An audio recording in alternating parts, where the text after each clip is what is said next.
Good evening. Thank you all for being with us. Thank you to our partners.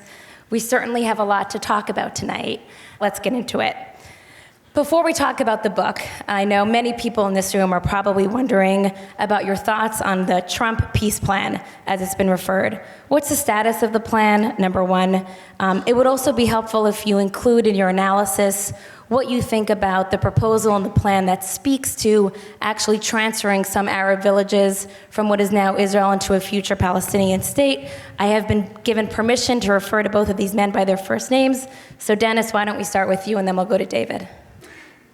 Dennis is my name, so that's the appropriate way to address me. Look, the status of the plan. Most peace plans that would be developed would be, I think, shaped with an idea of, obviously, if the plan is designed to produce peace between two parties, you try to shape the plan in a way that gives both parties an explanation for why they would be prepared to accept it. I think it's fair to say that this plan was not developed with a serious effort to produce an explanation for the Palestinians, in part because the Palestinians refused to engage with the administration from the time of December 2017 on, when the president recognized Jerusalem as Israel's capital and declared his intent to move the embassy. As usual, I would say with the Palestinians, they're very good at saying no, and in many ways they tend to isolate themselves, at least in terms of being able to address their own interests. But defiance has been kind of the calling card of the Palestinian national movement, and oftentimes they prefer to be more pure than to figure out a way to engage. I have to say the administration didn't make a major effort with the Arabs, meaning if you're going to at least try to appeal to the Arabs who show an interest in wanting to get the conflict settled, because they have a convergence of interest with the Israelis now, mostly because of commonly perceived threats.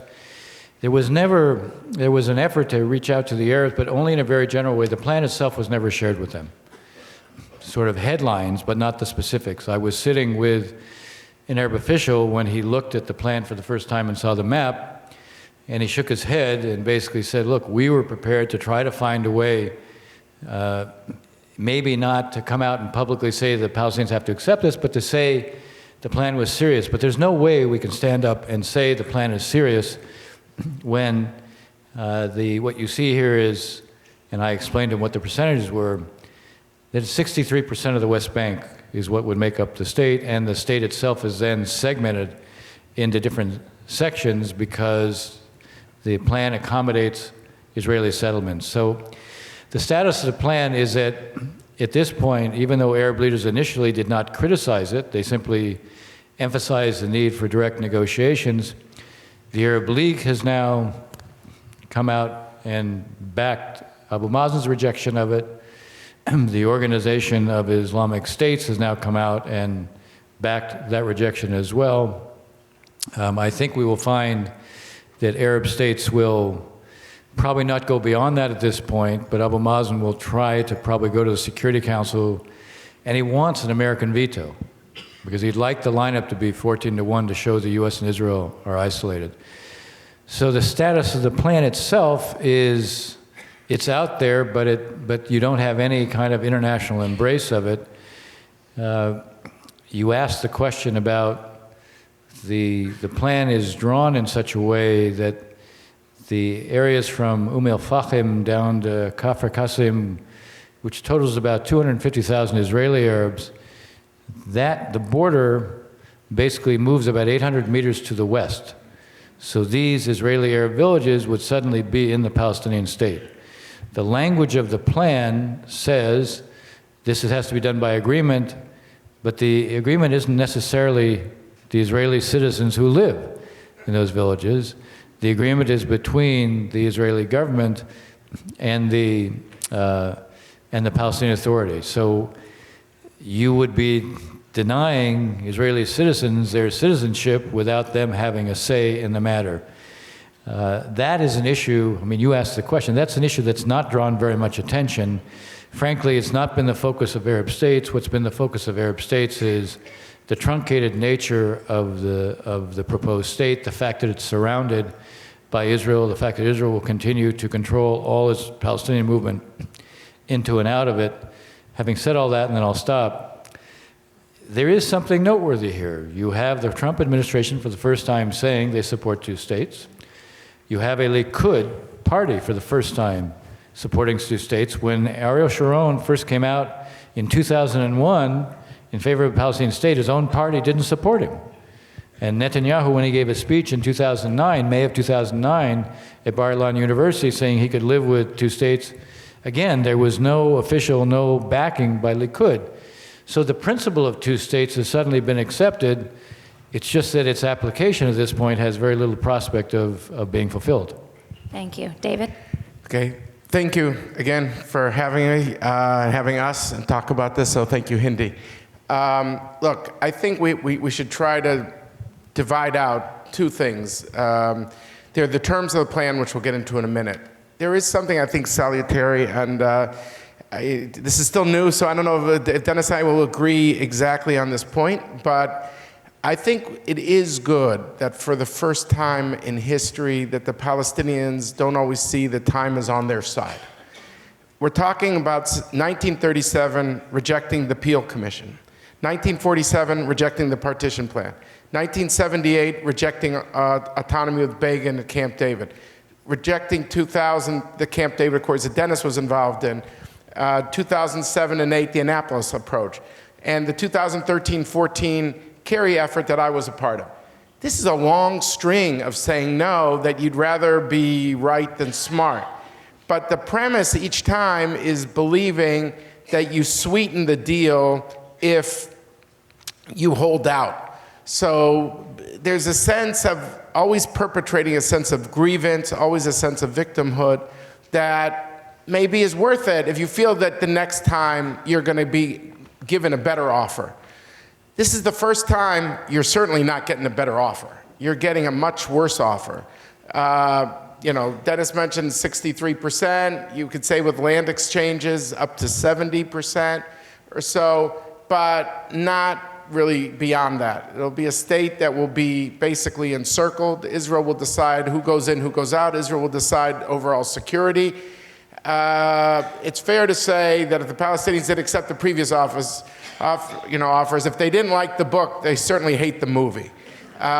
So I want to separate out those two things, because I think the emotions in people, both emotions are in people. It's like they're saying good. First time, they don't think that they're going to get a better deal by saying no. What's driving the administration? I think it's one of a few things. One is option one. If Trump wins re-election, they'll have to deal with us for 4 more years. Maybe the Palestinians will come around. Option two, they don't come around, and the US and Israel applies it. This is a kind of imposed solution. Option three, no, this is Trumpian. You carve out a maximalist opening position, and you negotiate towards the middle from a maximalist position, because if you start with a moderate position, you'll end up with a more minimalist position.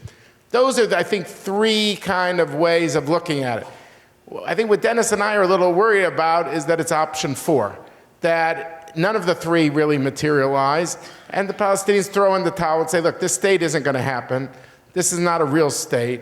So let's become Israelis, one person, one vote, which will sound to people at Temple Emanu-El very fanciful, though we haven't seen them give up yet.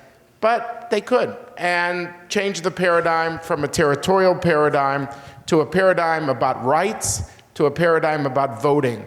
And that will put U.S.-Israel relationship in a very difficult position. This is why Dennis and I wrote the book, because we're worried about that. We've come up with trying to say, look, the settlers in the blocks are not going away.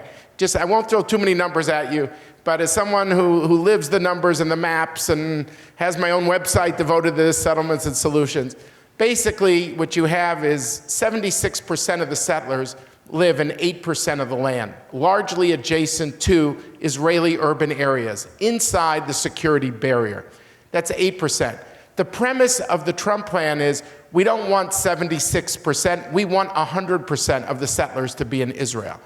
To go from 76% in 8% of the land To get to your 100, suddenly you're talking about 30% of the land. So to get that remaining amount of settlers, which is another really, 77 extra settlements. Majority of the settlers live in a minority of the settlements. So to get that extra amount, what you have to do is come up with a very fragmented Palestinian entity. So I think, number one, I understand the sensibility, believing the Palestinians should realize time is not on its side. Maybe Trump's options 1, 2, or 3 is what prevails. What we're concerned about is option 4, that it's not going in that direction, but it's a one-state entity. Israel live with the results of dominating the Palestinians forever. That's hard. And you're talking about two people who care desperately, deeply about Israeli security. We have an Israeli visiting general. I've just had 6 months with General Gadi Eisenkot, the chief of staff of Israel. I sit with him a chavruta, talking for an hour a day for 6 months. We care deeply about Israeli security. So it's not about security, but we're worried that something driven by ideology, not security, is going to lead to certain territorial results that are not in the long-term interest of Israel, that wants to be a Zionist state that's also democratic. Thank you. Can I just on one interesting point, David, on what you said. Option 2 says the Palestinians sort of give up. No. Because the reality is they don't give up. They simply say, okay, we revert to what our position was before, one state. Their position, the PLO's position in the 1960s was a binational, secular, democratic state. So they don't give up. They say, okay, for a while we bought the idea of 2 states, but you know what? That's okay. Let's go back to 1 state. And what David's point, which is exactly what drove us to write the book, is when it's 1 state for 2 people, that's no longer Israel. That's the end of the Zionist ethic. So we wrote a book designed to say, okay, unless a decision is made to stop building outside the blocks, then that's where we're headed. The danger of the Trump plan, here's the good news of the Trump plan, is the idea, the principle of 2 states is established, and the idea of separation is established. The bad news about the Trump plan is if it is completely unworkable and it becomes completely discredited, then everyone says, okay, look, that doesn't work, so it has to be 1 state. So it creates even more impetus for what we were saying. Thank you. One more question about this week's headlines, and then we'll talk more about the book. So some of us witnessed the following. Initially, it looked like the U.S. administration had given the Israeli government the green light to enact unilateral annexation. And then we saw Jared Kushner sort of walk that back. Any insight as to what took place, and perhaps more broadly, given the impact of unilateral action or the consequences of our unilateral action in Gaza, have we not learned sort of the consequences of unilateralism? All right. Should I start on this one? Please. Look, I think there's no doubt the White House was signaling to Dennis and me a few days before that they did not want to front-load the annexation, because they were very much enamored by the fact that for the first time since really the start of this conflict, the Arab states have not replicated the policy position of the Palestinians. Just kind of say whatever the Palestinians say, we salute and line up behind it. They have, kind of carved out a more independent position. They did it in different ways, different statements. Some said this is up for the Israelis and Palestinians to talk between themselves. Others said this is a good start. 3 Arabs showed up at the ceremony, 3 different Gulf state Arab ambassadors. So there was a reason why the White House, I think, was holding back, which was they wanted to, keep the Arabs from lining up behind the Palestinians. It's speculation at this point, but I don't know any other possible thing. Maybe Dennis thinks it differently, but I think the only way to understand what happened in the 24 hours of the ceremony, and maybe just a few hours before the ceremony, is that, because I was told even that morning, Jared Kushner did a briefing and said that he was against annexation immediately, but is that Netanyahu went to Trump personally and said, I need the front loading of annexation because of my election situation on March 2nd. As you know, the Prime Minister is under indictment for 3 corruption charges. And the President, and Dennis and I try to be diplomatic, we don't know exactly if he's read his own plan, but if he often tells Netanyahu, do what you got to do.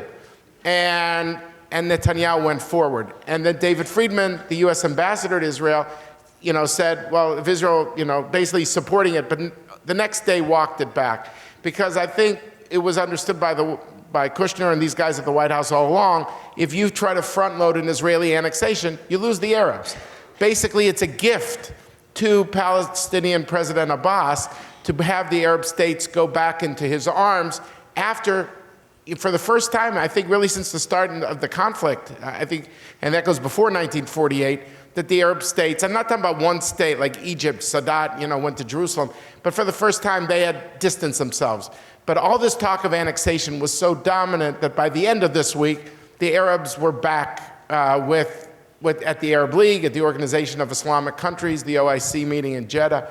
So I think it was counterproductive, but I think it's a case of where the Prime Minister feels that it's all on the line for him personally with this March 2nd election, with this indictment, that this plan in a certain way could fracture the right because of points Dennis made earlier. First time the Likud is coming out for a Palestinian state, the first time the Likud has a map, even though we might say that they should have a little more of East Jerusalem, that they'd be more in that northern tip of Jerusalem. But still, it's the first time of having an Arab capital, a Palestinian capital in Jerusalem. So there was a reason why Netanyahu, before rounds 1 and 2, did not want the Trump plan to come out. Manishtana, what changed that round 3, he wants this plan out? He's got to roll the dice because of his election. But that means making sure the right doesn't fracture. The idea of annexation is a unifier on the right. It alienates, I think, other people in the country, but it unites the right. And that has become the new mantra of this prime minister. And so now we're seeing for the first time this friction. Now the prime minister has backed off when the White House is not with him, but he might try a new iteration, a modified version of it. And that is to say, let me annex one big place that will make an impression, that'll make a splash politically before March 2nd. The one thing is, and that actually, Hindy, that gets to a previous question about the Israeli Arabs, Netanyahu learned something with the second round, which is if you got to be careful not to create a backlash among the Israeli Arabs on a certain level. He had something before the September round of having cameras outside of Arab balloting saying, I fear there will be forgeries. That element was one of the factors, not the only factor, that brought the joint list back together, that had only 10 seats, different factions in round 1. The joint list together joined hands, and the idea of cameras brought them from 10 to 13 seats. This time, he doesn't use the word the Arabs anymore. He says the word the joint list, because he feels that creates a backlash. And today, for the first time, or yesterday, he said, I'm not for that provision about the triangle, that Israeli Arabs would be gerrymandered into Palestine, because he knows they don't want to go, because they have a better, higher standard of living in the state of Israel. That's meaningful. And he knows that to be associated with the gerrymandering of Israeli citizens out of the state is going to create the very backlash he wants to avoid, and maybe take the joint list from 13 to 16 seats. But there is an irony, because Donald Trump referred to this as Bibi's map. So it's a little hard to have it both ways when he says, yeah, I'm not for that provision, and the president says this was your map. Is it the first time Bibi wants it both ways? Really? Let's talk about the book. First, I encourage everyone to read it if you've not yet had the opportunity to. I think it offers critical insight into the role that leaders play and the courage that was necessary to advancing the Jewish state at the time. So if you had your way and you could bring back one of the leaders from your book, who would it be, and what might you hope that they would do in this moment? That's a great question. We've never been asked that. We have not been asked that. And I'll tell you one thing. I think the two of us became even more admiring of all four of them as a result of doing this. Because one of the things that's striking is, even though they were different ideologically, and they were different personally, Ben-Gurion and Begin were really bitter enemies, and even though Rabin and Sharon shared a lot of experiences and there were certain things that bound them, they were very different from a personal level. Rabin couldn't tell a lie. He literally could not tell a lie. And Sharon didn't have that problem. If there was one I would bring back, I'll tell you who it would be, and it may surprise you with my answer. It would be Begin. It would be Begin because Begin basically was the embodiment of the right of Israel, the right wing of Israel at that time, so he would have credibility, but he was also a 19th century liberal. This is someone who opposed, he opposed martial law on the Arabs, which wasn't lifted until 1966. Today, he would have profound problem with the Likud of today, but it would be pretty hard for them to be opposed to Menachem Begin. And what he proved at the time of Camp David and the Egyptian-Israeli peace treaty was that when it was a choice between his ideology and the practical needs of the state, he put the state first. By the way, all four of them are that way. Notwithstanding their differences, what always came first was the state, never their politics. I mean, it used to be that, the state came first, the party came second, and you came third. And with these four, and there were many times when there was a fundamental, they had a choice to make between the state or their political base. They always chose the state. Three of the four were heavily focused on the demographic issue. Begin was not the same way, but because of who he was, if he'd had to make a hard choice between the ideology and what the state needed, I think he would have chosen that. So having never gotten that question before, my answer off the top of my head is Begin. That's great. Like I said, we've never been asked. I think, my gut would have said Begin, but just to make it interesting for the audience, I'll go with Rabin. Here's why. Ultimately, to get Israel on this issue, you need a general who is going to convince the Israeli public the only thing they care about is it's safe. That's all they want to know. They're not against Palestinians. They want them to have a good life. They're happy there's a barrier. They want them to be on the other side of that barrier. But they don't begrudge them a normal life.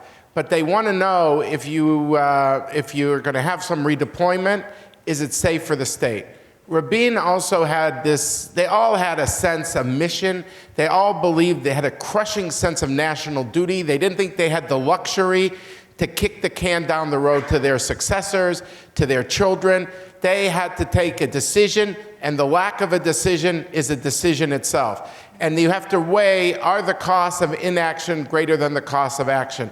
And on all four of these decisions, and I remember going to Dennis the day after Trump won, and I said, we have to inspire people. People got to hear some good news. They have to hear about leaders who went on a journey. Each went on had an inner transformation that preceded their policy decision.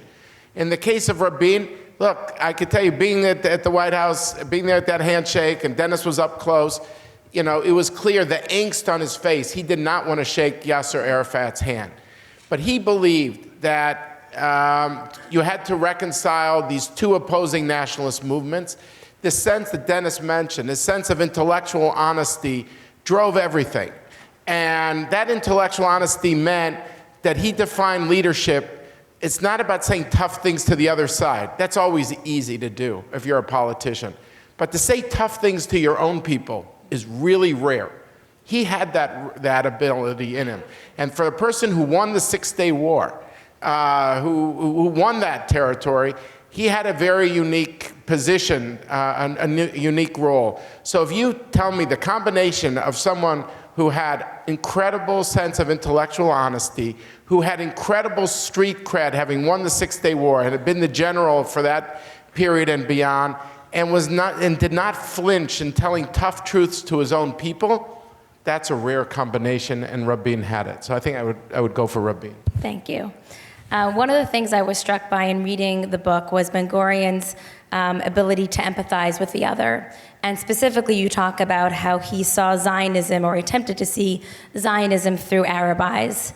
And when you think about the need for and lack of empathy today and anti-normalization on the Palestinian side in full swing, what does it look like to try to engender that empathy on behalf of Israelis for Palestinians and vice versa? Look, first of all, there's no way that you produce any outcome unless you get each side to recognize that their needs won't be addressed unless the other side's needs are addressed. I can tell you, having been our lead negotiator, that the hardest thing that I faced in dealing with each side was to get them to listen to what the other side needed. As soon as I would start, they were all from the me generation. Well, what about my needs? I mean, the irony is that I would spend an enormous amount of time proving to each side that I understood their needs. I'd get to the point where I would repeat their needs, and I say this, not immodestly, but it wasn't a function of my brilliance. It was a function that I heard it over and over and over again. I could make their arguments better than they could. And I would do that, and then I would finally say, okay, so now we've established this is what you need, right? This is what you need, right? Yes. So let's talk about their needs. Well, wait a second. What about my needs? It's human nature. It's also, you have to bear in mind, what has rarely been understood here, you're asking each side to give up their historical narratives. These are the stories they've told themselves over the years. When you deal with the permanent status issues, you're dealing with the core issues that deal with self-definition and identity. So the mythologies that have been built up over time, this is what you have to take on. Honestly, it's unlike anything that our leaders ever have to do. And so to get them to be prepared to do that is enormously difficult. It is, I will tell you, one thing that Rabin once said to me, not long after we did the interim agreement, before the interim agreement was September 28th, 1995, and he was assassinated on November 4th. In between that time, he said to me, look, at least Arafat does things that are hard for him, Assad doesn't. He said, I'm quoting now, he said, I know we have to give up more, but I have to see that they're prepared to do something hard for them. It cannot be only us who does things that are hard for us. And the challenge in this is not just the empathy. The challenge for this is to create this recognition that this isn't a slogan when you say each side has to do something that's hard. You identify practically what are the things that are hard, and you socialize. And you go over and over that. Now, one of the things we also have to do, and this is why I say, there is something potentially new right now. With the Arabs, I believe, with the Arab Quartet, which is basically the Egyptians, Jordanians, Saudis, and Emiratis, make it a quint and bring in the Moroccans. With them, there is, I believe, a greater openness to saying, okay, it can't be only the Israelis who have to do something that's hard. One other new factor. There isn't anybody out there who thinks that the Israelis shouldn't have very strong security arrangements. Why? Because increasingly they look at the Israelis as being the main bulwark against the threats they face. It's not just Iran, the Shia militias, it's also ISIS and the Muslim Brotherhood. So you don't want Israel weakened. You want an agreement where the security arrangements are highly credible. And one last point. Egypt knows how much Israel does for their security. Jordan knows how much Israel does for their security. You think either one of them think that the Palestinians are going to handle the security on their own? They know it's going to be the Israelis who are responsible for it. The one thing they ask is, don't stick your thumb in our eye. You can reconcile what Israel needs to do security-wise with symbolism for the Palestinians.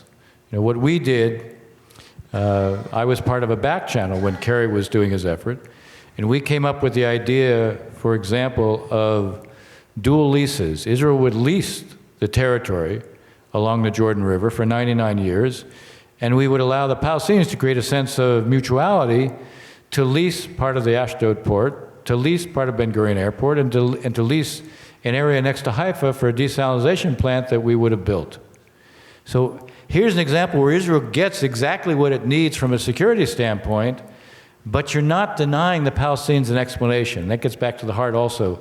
Empathy is understanding they have to be able to sell the agreement too. David? This is the key. People ask us, how do you and Dennis keep it up all this time? Don't you get depressed? Don't you want to move on to easy issues like North Korea and stuff like that?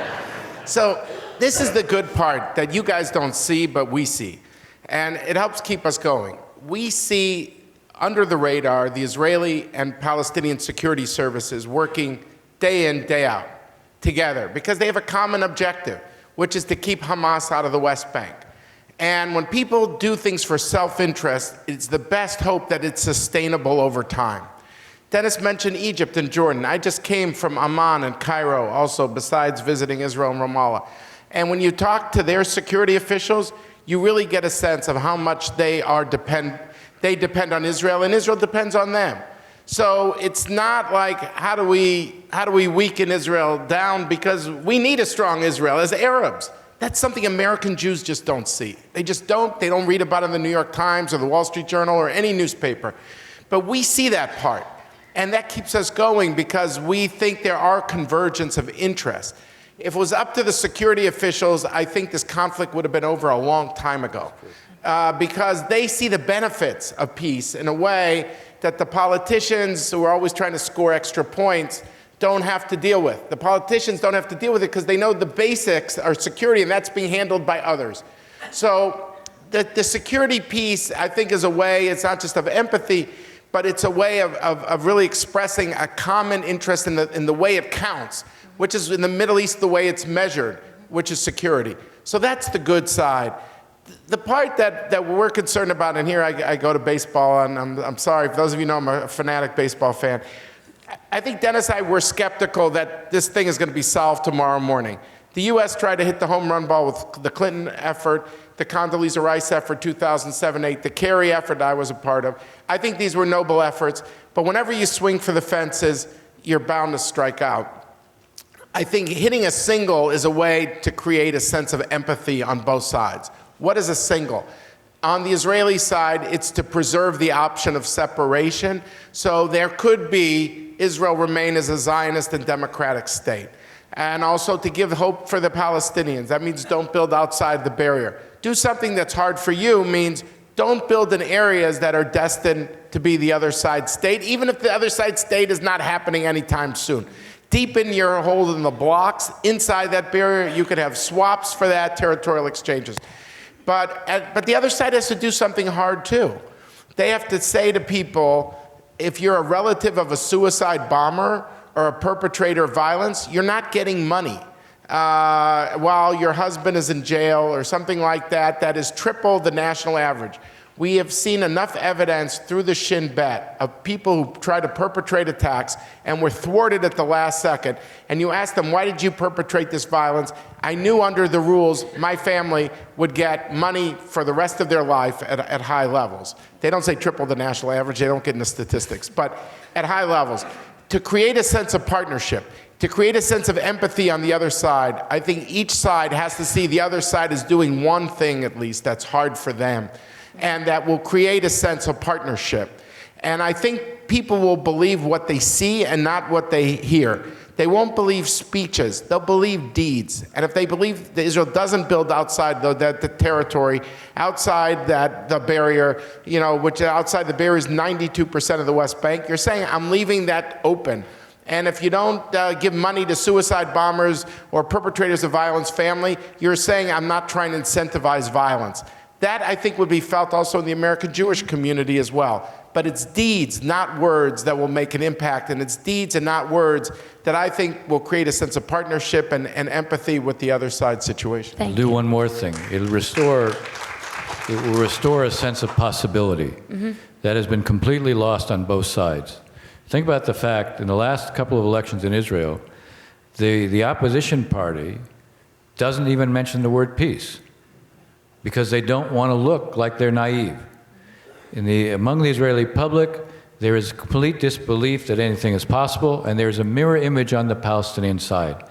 So the idea that you can go and solve the whole conflict when there's complete disbelief on each side is itself an illusion. You have to restore a sense of possibility. What David was describing was a pathway we think that could do that. And in the concluding chapter of the book, we laid out a series of steps on each side that could do that. Thank you. So Dennis, you mentioned Iran earlier, so let's talk about Iran for a minute. You have come out against Trump pulling out of the Iran deal. Help us understand your position. A. B, do you think we're heading to a point where either Israel or the U.S. would consider yet again attacking Iranian nuclear missile facilities? Look, I was not a fan of the JCPOA, which was a big deal because I was responsible for Iranian policy in the first term of the Obama administration. And there's a lot of reasons I wasn't a fan. If you want to ask during the Q&A, I'll do that. But I was against pulling out of it, because you want to put economic pressure on the Iranians, absolutely, but you don't want to be alone. You have to politically isolate the Iranians, not just economically isolate the Iranians. We have not politically isolated the Iranians. The administration, because President Trump made it clear he didn't like the JCPOA, that gave him enormous leverage with the British, the French, and the Germans. They negotiated with the administration for 4 months. They were prepared to adopt sanctions on ballistic missiles. They were prepared to adopt similar sanctions on Iran's behavior in the region. What they weren't prepared to do was to say right now that there had to be a change in terms of the sunset provisions. Instead, they said, look, we understand there has to be a successor agreement, that the sunset provisions relate to the limitations on enrichment, on the number of centrifuges that the Iranians could have. Now, the problem is, in the end, what have the Iranians done? Okay, they're being squeezed economically, for sure, for real. Have they changed any of their behaviors in the region? It's a rhetorical question. No. And what are they doing now? Oh, they're enriching above the levels. Not only are they increasing the number of centrifuges, they're deploying now the advanced centrifuges. The breakout time that the JCPOA basically created was a 1-year breakout time. That breakout time is down now. So what are we going to do? You know, we're going to say, gee, we're squeezing them, they're hurting, we see that, we're winning. You'll see, they're losing. Except that the breakout time is shrinking. So what is it we're going to do? Are we going to, the president says, we won't let them have a nuclear weapon.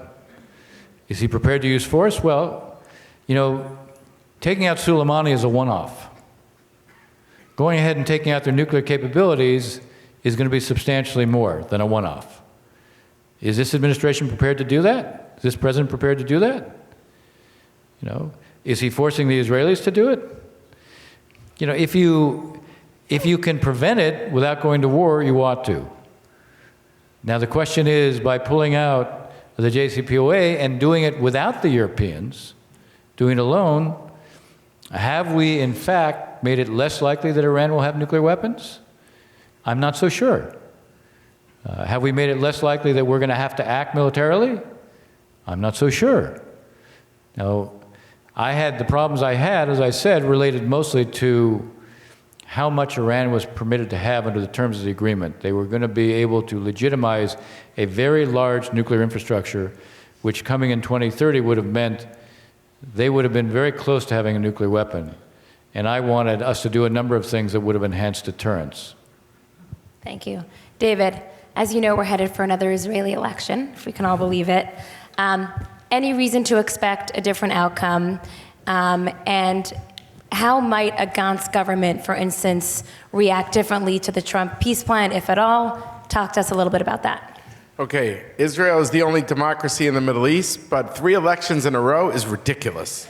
And so this is uncharted waters, and you have to always be humble when you deal with Israeli elections, because sometimes it's like putting your head in a washing machine. The more you know, the less you understand. So you have to start from a point of humility. So just for the people who don't follow all the ins and outs, remember the name of the game is not to have just the most votes, but is to put together a cluster of parties, a coalition, to get to 61 out of seats, which is the bare majority in a Knesset of 120. That's the goal. And therefore, Netanyahu does care about the right. He does care about galvanizing that right and trying to get to 61 on his own. Needless to say, there's never been a party in the history of Israel, one party that's gotten 61. So it's always about the coalition. It's pretty rough parity. It depends which polls you look at. But the polls led by Gantz, sometimes he's got 57. That means he's getting within striking distance of 61. But frankly, that includes the joint list, the Arab list that while theoretically says we might be one day willing to join a coalition, the odds are they're not willing to join any coalition now. So you're not really dealing with a full 57, you're dealing with less. The guy to look for again, once again, for the third time, third election, is Avigdor Lieberman. But he's saying something different this time. We'll see if he keeps to it. He's saying that there won't be a fourth round. And since that he's the kingmaker, he could make that difference. It seems that his enmity, his personal enmity towards Netanyahu is very deep. And he certainly sided with blue and white against on the immunity issue. And that's why Netanyahu did not get immunity, because for the first time, Lieberman said, I'm with them. I'm with blue and white. And blue and white is trying to nail that point. You're voting for a prime minister who's going to be in the courtroom in the morning, who's going to be conferring with his lawyers every evening, and is going to be running the country as a part-time job. And yet there are people that think Netanyahu has done fantastic things for the country, and they'd say, I'd rather have a part-time Netanyahu than a full-time leader of someone else. So if Lieberman joins, you could say, well, that 57 minus 413, that's 44. With Lieberman, let's say, is 8. That's only 52 seats. The hope of blue and white is one of two things. That with that 52, the other side, though, understands that there's no pathway for the right to get their 61. And once that pathway is blocked, that's called a gush chosem, a blocking majority in Hebrew, that the ultra-Orthodox, whose first choice is clearly with Netanyahu and is stuck with Netanyahu throughout, that they suddenly say, there's no pathway. Zvulun Hammer was a leading politician in the National Religious Party, and he had a sentence that goes like this: I promised to go with the Likud in the coalition. I didn't promise to go with the Likud in the opposition. And the question is, will some of these religious figures who don't get their first choice as a second choice because they need the money for their schools, for the public, for housing and health, because the ultra-Orthodox live under poverty levels, will they flip sides? That's, I'd say, option one for blue and white, is to put together that coalition that the ultra-Orthodox join. Maybe not on day one, but on week 2 or something like that. The other option is, which I think is less likely, that the Likud says, we're not standing behind Netanyahu.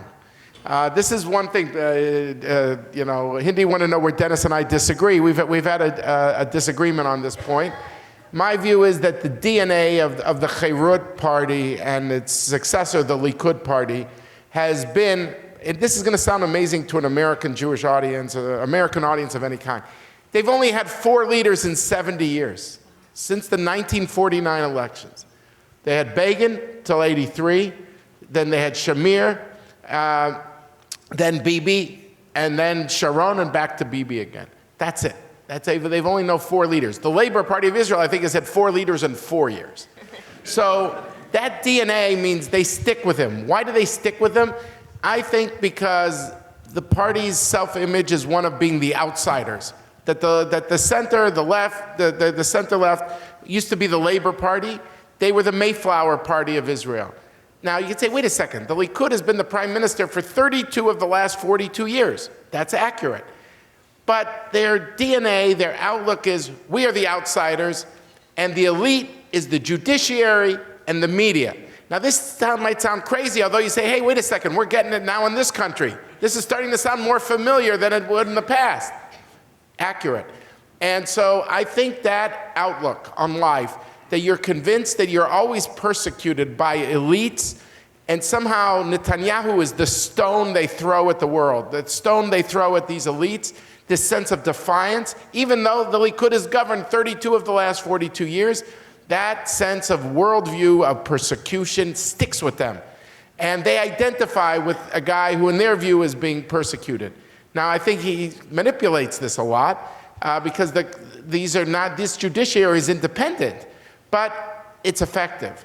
And therefore, I think if you're counting on Bibi to somehow walk into the sunset, I'm not sure he will, and I'm not sure the Likud on its own will separate itself from him so easily. Of course, if there's a crushing defeat, it's a different story, but the numbers don't suggest a crushing defeat. Thank you. I have one last question for both of you. It looks like you might want to chime in, so you can in response to this other question. We'll do it that way. If that's I was just going to say that I think the most likely outcome is we will have a national unity government. Bibi will be the prime minister for a period of time first. The idea of him becoming incapacitated, which was President Rivlin's suggestion before the last election, will be more credible this time because now he's actually been indicted. There was an intent to indict before, but now he's actually been indicted. And he will have to go to court at a certain point. And the incapacitation will then be triggered at that point. What prevented an agreement between Blue White and Likud meeting with Bibi last time was Blue White became convinced that Bibi's definition of incapacitation was way down the road. Now, in a sense, the court date will define the incapacitation. Bibi, I think, basically turned the political table upside down by pushing for the Trump peace plan. And I think the aim there was not just on the right, it was also to get those who had not voted for him last time to realize, geez, what a magician, look what he's doing. And he wants to get to the point where even if he can't get to 61, though he thinks he'll try, if he can't get to 61, what he wants to do is be sure that Likud gets more votes than Blue-White, so that then the president has to ask him to form the government. This time around, Blue-White is not going to say, okay, we're not going to do it, because they too won't go for a fourth election. And they have the Trump peace plan as a platform around which to build a common approach, which, by the way, if there is a national unity government, then there won't be annexation, because they will be able to stop the annexation. That would be ironic that the Trump peace plan might not bring together Israelis and Arabs, but could bring together Likud with blue and white. Isn't that what he claimed? Yeah. He said he had Gantz and Netanyahu. He couldn't make peace between Israel and the Arabs, but he could try to make peace among the Israelis. I'm not sure that was the aim. Okay, one last question from me, and then we'll go to the audience. According to many observers, Trump has done many things to bolster Israel. What are the long-term complications, if any, or long-term implications, if any, of Trump's embrace of Israel on liberal support for Israel? You want to start on this? You notice how David said, why don't you go first? I'll tell you what my concern is. My concern is that Israel has always been not a Republican interest, not a Democratic interest, but an American interest. It is essential for Israel's long-term well-being that it remain a bipartisan, nonpartisan issue. It is being turned into a partisan issue. Clearly, this administration is trying to do that. No Democrats were invited to the ceremony. I don't believe any Democrats were invited to the opening of the embassy. You have one of your senators, Chuck Schumer, pretty hard to believe that is a very strong supporter of Israel. He might not have showed up at these things. So trying to make this a partisan issue and losing the Democrats in the process, I think threatens Israel's long-term well-being. You know, when Israel, during the early years, it was the Republicans who were much tougher on Israel than the Democrats. You know, the political pendulums can swing. Israel needs to have connections with both. We have, for the first time in Israel's history, we have mainstream candidates for the president talking about conditioning assistance to Israel. And the assistance today is only military assistance. We don't any longer provide economic assistance to Israel. It's only military assistance. And what does Israel face in the region? Well, they face the Iranians in Iran and Shia militias, 130,000 rockets of Hezbollah in Lebanon, with Iran trying to create and put a precision capability on those rockets, which is a fundamental strategic threat to Israel. ISIS in the Sinai, concerns about the reality of rockets from Gaza. You know, Israel faces threats that are unimaginary. And the idea that because you begin to create an alienation of Democrats, and certainly of progressive Democrats, where the narrative becomes one of Palestinians as being the victims and Israel as being victimizers, you know, Israel has to be connected to the Democrats in making the case. So the more this administration seeks to make this a wedge issue, the more this administration seeks to turn Israel into a political issue, a partisan issue, that does not serve Israel's long-term well-being. I'll just add on that. Look, the reason why we don't like the conditionality of aid that we're hearing from some of the candidates lately, why don't we just link military aid? Because Israel does have enemies besides dealing with the complexities of the Palestinian issue. Dennis mentioned the PGM, the Precision Guided Missile Project. Iran and Syria, Israel's had to engage in 1,000 strikes against Iran because they didn't like the book with Hezbollah in Lebanon, and they don't want to see the movie in Syria. So there's some real problems that go way beyond the Palestinian issue, and of course the granddaddy of them all, the Iran nuclear question. So we're not fans of that conditionality. But the genius of Israel, and it gets back to the book of the leaders, always thought the centrality of America in minimizing risks to Israel.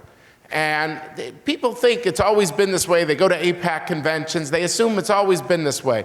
Do you know that an Israeli leader was not allowed to step foot in the White House till 1964?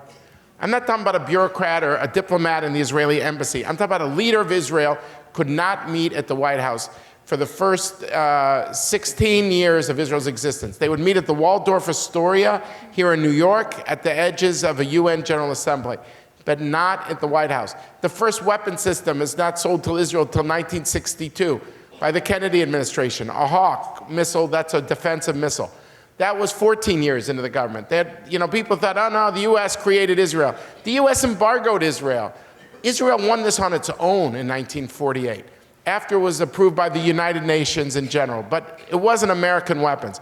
So Israel's come a long way in its relationship with the US because it had the foresight of leaders to say, if one party on another issue would say it's light outside, they'd say, no, it's dark outside. But on Israel, there was consensus. To me, the cautionary tale for anyone who doesn't understand the importance of bipartisanship, and frankly, I don't care if it would be only Democrats that would like Israel and Republicans didn't, but I think bipartisanship has been a brilliant move of Israel. That's what's gotten this support. And when you think the cautionary tale to me is the US-Saudi relationship. Do you know during the Clinton years, Bandar ibn Sultan, known by a nickname Bandar Bush, lived in Switzerland for 8 years of a Democratic administration? Because their people said, look, as long as we have the Republicans, it doesn't matter. So the Saudi ambassador lived in the United States. But now with this horrific Khashoggi affair last year, the Saudis were desperately looking for friends. And guess what? They weren't there. And so if anyone questions the value of bipartisanship, just look at the US-Saudi relationship. That's where Israel does not want to be. It's not a question of relying on the Republicans. It could be relying just on Democrats. The genius of Israel's leaders was understanding you have to go out of your way. And sometimes you don't push your position to the max because this bipartisanship, next to the IDF, is a strategic pillar of Israel's existence. And it needs to be nurtured and cultivated and sustained for decades and decades to come. And if you don't water the flowers, if you don't make the effort, it will die on the vine. Sorry for the mixture of metaphors there, but I feel very passionately about the importance of keeping this sense of bipartisanship. Thank you, David. We're now going to take...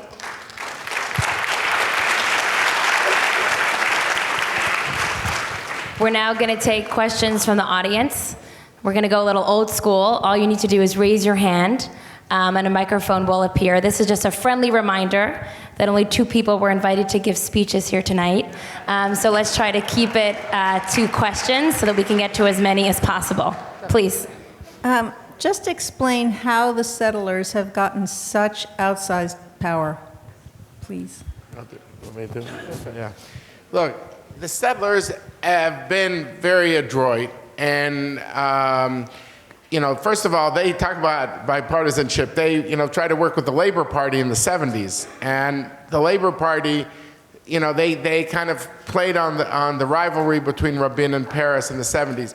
But certainly since 1977, they have, tried to make sure that the Likud Party was not just a party focusing on outsider issues, meaning helping ultra-Orthodox, helping kind of the Sephardic Jews from poor areas. I want to be clear, they were not against it. They were obviously for it, but wanted the emphasis to be on settlements. And they have not just used their political clout by joining the Likud Central Committee and other political bodies, but they were able to understand that personnel is policy.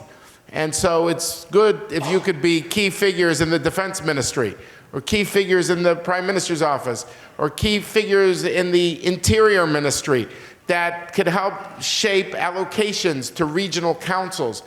A lot of this stuff is boring to American Jews. They can't figure it out. It's too gray and cryptic.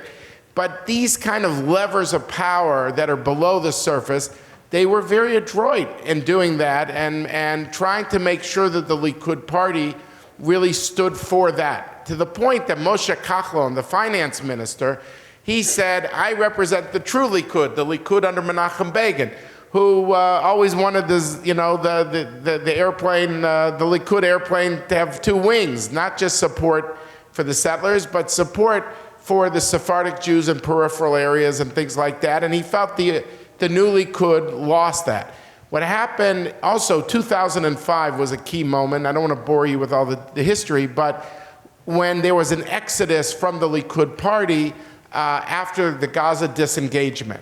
And what you saw there was that people like Dan Meridor, Mickey Eitan, people like that who are always identified as the Begin party, the civil liberties party. We're the true Democrats. A lot of those people left the party. And they went with Sharon to start Kadima, which is in some ways the predecessor of the current blue and white party. What was left in the Likud was more of a rump party where after this exodus, and its character, its identity really shifted. And Netanyahu became more and more dependent on them. I would argue since 2015, that was my last point, is that in the governments of 2009 and 2013, Netanyahu learned from the first round that he had in the late 90s, which is it's good to have, if talk about going back to the airplane metaphor, I'll be the pilot of this ship, of this airplane, but I want a party to my right and a party to my left, the Labor Party. But in 2015, he abandoned this idea of unity governments that he had with Ehud Barak and he had with Tzipi Livni, and he just said, the only way to win is with a party that has no left-of-center element to it. And I think that the trajectory of 2015 to 19, if you look at the statistics, there's been more settlements outside the barrier. He used to talk in 2010, when he had a unity government, 2011, before he was seeing Barack Obama, he said, I represent the blocks to Obama, meaning I represent the settlers within the barrier. Now he does not, since 2015, he will not say the word blocks anymore, because he feels that offends many of the settlers who are outside the blocks. Next question. Yeah. First of all, thank you for your service for peace, trying to sacrifices that you've done in your life to bring peace. My question is basically, who's going to replace Mahmoud Abbas? He's pretty old. He seems like he doesn't want to make any sacrifices. He's scared of his own shadow. And the second question with that is, what do you think of John Kerry when he went to Mahmoud Abbas when Trump took over and said, just wait him out 4 years? Well, if he said that, I wouldn't think much of him. But let me go back to the heart of your question. Look, Mahmoud Abbas is, depending upon who's counting, either 84 or 85. He suffers from hypertension, heart issues, and he smokes incessantly. This is not a prescription for living.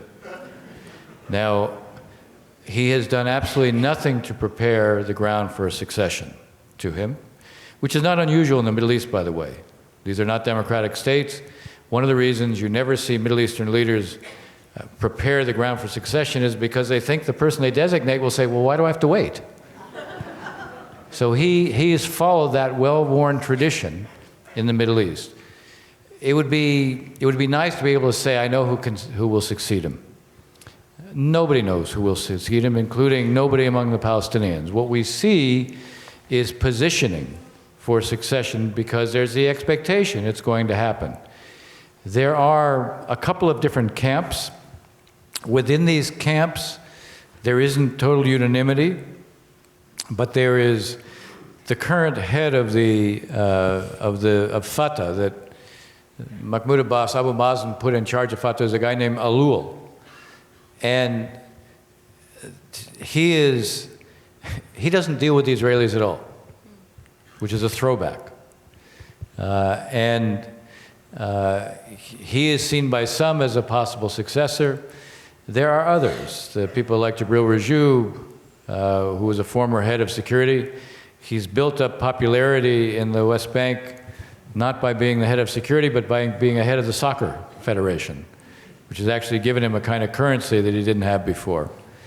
There's a sense that maybe what will happen is that you'll end up taking the three hats that Abu Mazen wears. He's the head of the PLO, he's the president of the Palestinian Authority, he's the head of the Fatah movement, and dividing up those hats into three people. So you create a collective leadership. No one knows if that would work. It's possible that the old Benjamin Franklin adage will apply. We'll all hang separately if we don't hang together. It may be that the recognition that they're collectively vulnerable unless they at least get along to begin with will manage things, but nobody knows. You can talk to a lot of different people and nobody knows.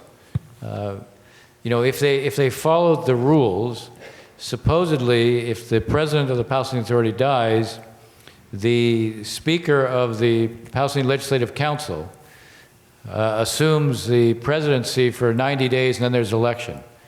Only one problem. The Palestinian Legislative Council has been suspended because the Speaker of it is from Hamas. So that can't be. So, my guess is they will come up with some understanding to create a transition. It will probably be a collective leadership under the veneer of what seems to be some kind of consensus. There'll be a lot of infighting. I can tell you one very prominent Palestinian, I'm not going to say who it is, but who is considered among those who will compete in the future, said to me, the worst thing he could do would be to compete for the first leadership, because that'll be a failure. To compete for the second leadership, that'll be a failure. He doesn't even want to position himself and look like he's seeking to be the leader until at least the third go-round, and that may be quite realistic.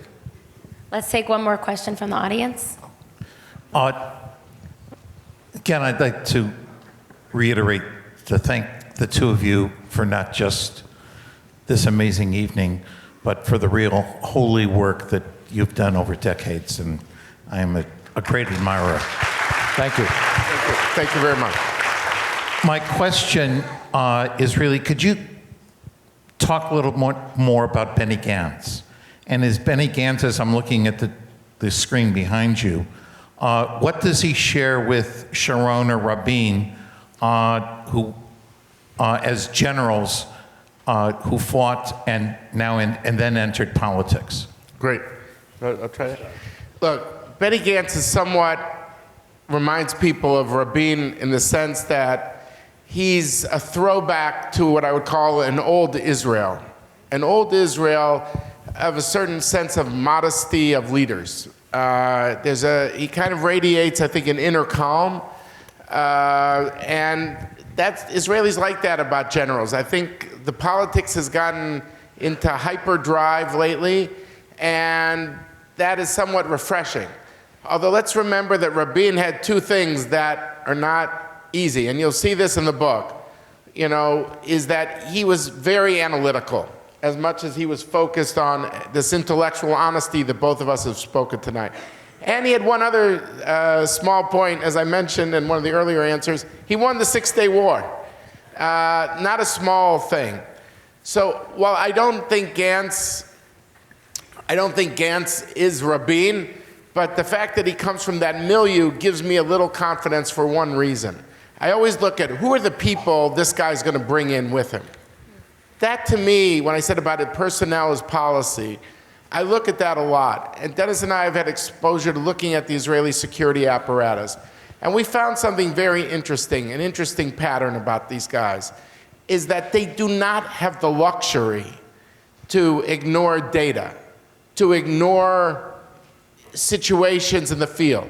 They see the situation the way it is. They don't let threats build. They feel they have to deal with it. It's not a coincidence. The army is focused now on the north, worried about Iran getting a toehold in Syria.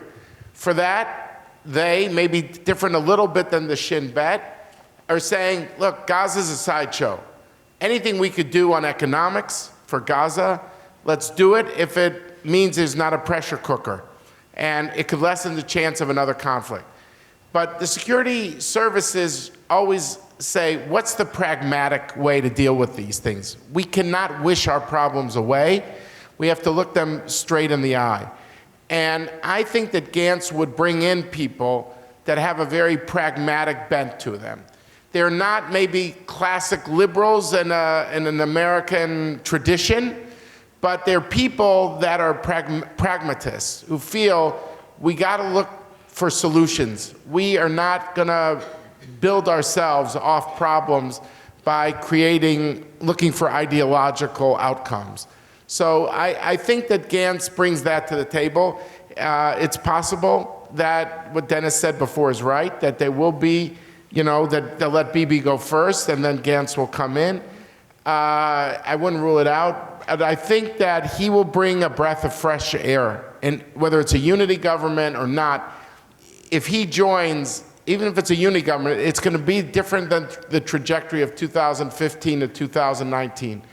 And I think that is hopeful. I think secretly Netanyahu would like that. I think he knows intellectually that if he's dealing with the American Jewish community, the bipartisanship that we talked about before, it's better to do it from the governments he had of 2009 and 2013 by having unity. And I think Gantz will bring people in that are going to look for pragmatic outcomes. So I'm hopeful. He's not Rabin incarnate, but coming from that milieu, he will bring people that have that kind of pragmatic thinking, in my view, the way Rabin did. Thank you, David. I'll just add 2 points. One, I know him, and I agree with the way David described him. I would add one thing, that he's very careful. He is someone who is not prone towards impulsiveness. He is someone who carefully kind of evaluates things before he makes a judgment or a decision. And he clearly will bring certain people in. He brought Amir Eshel, the former head of the Israeli Air Force, with him to the White House to see Trump, to hear about the plan. And I would just say, Eshel, and I would just add this. I have to say, building on what David said, it's not just that Israel is a thriving country right now. It's that when you speak to the leaders of the security establishment, it's very hard not to be enormously impressed. And I'm saying this as someone who's been dealing with this for 30 years. You have a group of people who have a very clear-eyed view because they can't afford not to. They think things through. They're extremely practical. They know what's important. Any leader, and one of the things that these 4 leaders were very good at was they understood what was most important. And that's what they always kept their eye on. They looked around the bend. They understood what was most important now and what was going to be most important over time. You see that with the Israeli military leaders today. Whatever has gone on politically, it has not changed that. You still see a certain kind of elan. You still see a certain set of fundamental attitudes. You still see a deep sense of responsibility to the state. They won't get into discussions on politics because they have a laser-like focus on what's important. And it's tremendously reassuring when you deal with them, because in the end, they all have one other thing in common. They absolutely will speak truth to power. And whatever concerns you have about Israel, there's a certain degree of comfort you can take from the talent and the intellectual honesty, the recognition of what's really important to the state, This is still what guides the security establishment and the military. And look, three of the four, well, I wouldn't say, the four leaders that we identified, two were military guys, and two were, in a sense, one was the father of the country, and the other one was basically someone who was governed entirely by this kind of sense of history. We wrote this book because we also wanted not only to provide a kind of explanation of what needs to be done now, we also wanted to provide a historical guide and a sense of inspiration. What took place before is something that should be not only reassuring, it should also be a source of inspiration to all of us, to Israeli leaders, and I'll close with one thought. I like to say this. If you don't have kids or grandkids serving in the IDF, you don't have a right to tell the Israelis what to do on war peace issues. You don't have that right. You have a right to an opinion, but you don't have a right to tell them on war peace issues. But Israel describes itself, the Prime Minister says Israel is the nation state of the Jewish people. Well, if they're the nation state of the Jewish people, we, as part of the Jewish people, have a right to say whether Israel is going to retain its character as a nation state of the Jewish people or become a binational Arab-Jewish state. We have a right, we have a duty to raise that. We have a right and a duty when we go to Israel, whomever we're talking to, whether we're part of a delegation, part of a group, speaking to people in the Knesset, speaking to people in the government, speaking to the Prime Minister, speaking to the media, we have a right and we have a duty to say, tell me what you're doing to ensure Israel doesn't become one state for two people. That is our obligation. We are part of the broader Jewish world. This is a nation state of the Jewish people. The threats that Israel faces that are real, it's up to Israel to deal with those. But the threat to Israel's identity may seem intangible, but it's no less real, and we have a responsibility to deal with that as well. Thank you. So I'm gonna one final question for me, and you can include in your response something that maybe you meant to say and didn't have the chance to say. So your book was about leadership, and what I have personally found to be most inspiring about your leadership collectively is how you remain optimistic, inspired, and you haven't left the field, right? You're still here. So because I think we all want to sleep well tonight, what keeps you optimistic? You can either talk about that or what's best case scenario for the next few months. Leave us with some words of hope and optimism. Okay, all right. Look, I'll end with a story I might have said to a few of you. I was in Abu Dhabi in November at an Arab conference. I was worried they were going to throw shoes at me because they wouldn't like what I said. I see the respect that Israel has in the Arab world because of the fear of Iran, the promise of Israeli technology, that the Middle East is changing in front of our very eyes. And I think that if you would have said to people a few years ago, the Arab states might not just not face Israel on a battlefield, but might become allies of Israel, people would say you're on drugs. This can't happen. That's just not the conflict we know. But it's changing. And the fact that, what gives me optimism, I mentioned before, is the Israeli-Arab security cooperation under the radar with the Palestinian Authority, day in, day out, which I hope does not get jeopardized. Jordan, Egypt, and I hear it from the Arabs. I don't take Israel's word for it. I hear it from the Arab side, what they say, how important it is to them. One Arab foreign minister said to me, David, don't be confused. We got real problems with the government of Israel now, but at the end of the day, our relations with Israel are strategic. That's something I don't think many of you would have expected. So that sense of seriousness, sober-mindedness from the Arab security people, in my view, gives me hope. And what Dennis said before is important, and I hope when you read the book and you'll see these leaders did not take impulsive decisions. They always weighed the risk of action with the risk of inaction. And that means that, and I feel that I have a podcast on these dramatic points in U.S.-Israel decisions, if I could get that in, called Decision Points, I hope you all listen to. But when you talk to people who are in the room with the Israelis, and we hope to reproduce that in the book, about these leaders making tough calls, they all felt the weight of Jewish destiny was on their shoulders. And that meant that they did not have the luxury to dismiss the security guys in their decision-making process. So I just hope that same serious-mindedness is that's kept Dennis and I going, that we feel when we have arguments or issues to discuss, that we know we're pitting best arguments and best arguments. No one's caricaturing anyone. No one is pretending about a Middle East that is something we don't know. But if it's a grounded conversation in the Middle East as it is, but it's a Middle East that's changing. And it's not just changing in a bad way. There's some changes in a good way. And that gives us a sense of hope. And we hope that you will be inspired by the book, because you will see these leaders making tough decisions, and you will say they would have dreamed to be in 2020 when now all these Arab states want to deal with Israel. So we call it Be Strong and of Good Courage. Strong because we think, given the neighborhood of the Middle East, Israel always has to be strong. But being strong is necessary, but it's not sufficient. You need the courage, the wisdom to use your strength to make smart decisions. And that's what we think these leaders did. That's what we wrote about. So I want to echo something David said, but I'm going to tell a story because it's emblematic of how things actually are changing in the region.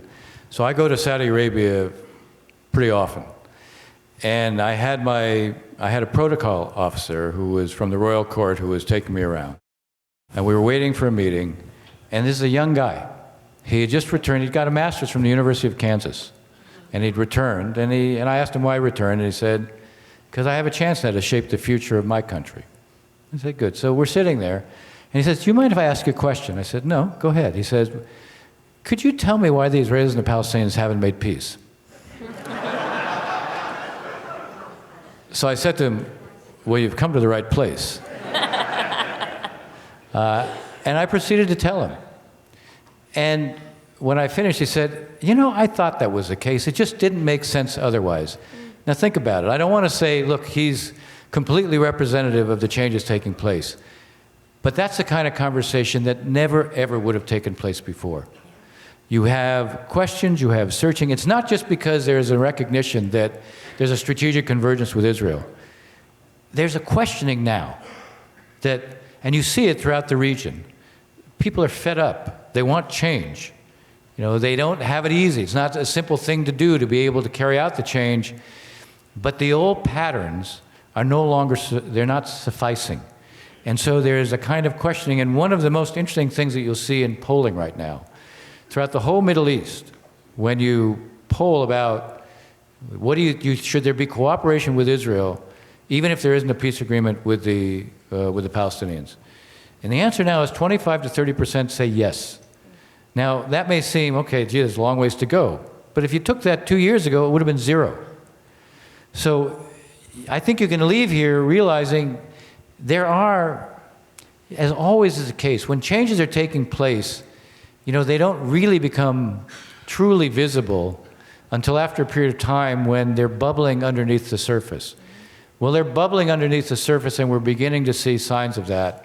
So even if the key right now is to restore a sense of possibility between Israelis and Palestinians, and you can't do it too quickly, that larger regional context is going to affect the Israelis and Palestinians over time.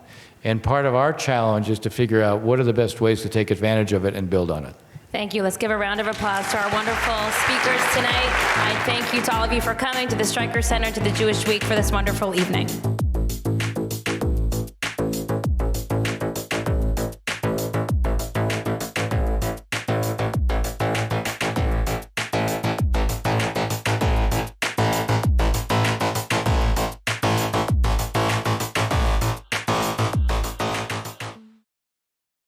We would be pleased to send a complimentary DVD of this program to anyone who wishes to support JBS with a tax-deductible gift of $36, double high or more. Simply visit the JBS website at jbstv.org and click on the Donate button to make a donation by PayPal or your credit card. And please, indicate the program for which you would like a DVD. Or you can send your tax-deductible check to JBS, P.O. Box 180, Riverdale Station, Bronx, New York, 10471. And again, please remember to indicate which program you would like to receive with our compliments. And we thank you for your kind support.